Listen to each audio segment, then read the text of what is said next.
Let's head to the voicemail of Truth and Reason.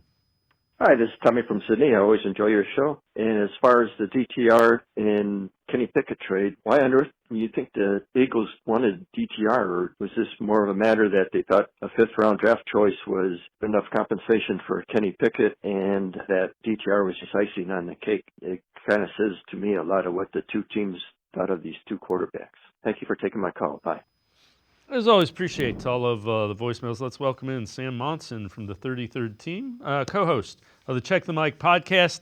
Sam, it was good to see you at the Combine. What do you think of when you think of Kenny Pickett and that trade? I kind of scratch my head, and he's a former first-round pick. Yeah, I mean, I think from Cleveland's point of view, it makes plenty of sense. Kenny Pickett is still an intriguing player. Obviously, his time as a starter didn't work out particularly well.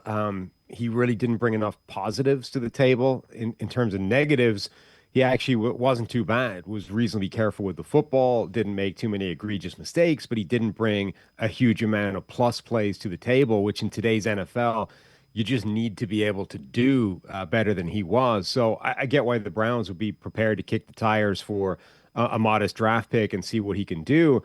From Philadelphia's point of view, I think they get a draft pick back. You know, a guy like DTR is an intriguing prospect based off the preseason performance that he had right at the start of his career. But ultimately, I think it's more about the fact that for them, I think Tanner McKee had kind of jumped ahead of Kenny Pickett on the depth chart in the pecking order in Philadelphia. So he was kind of surplus to requirements now. So they can afford to let him walk.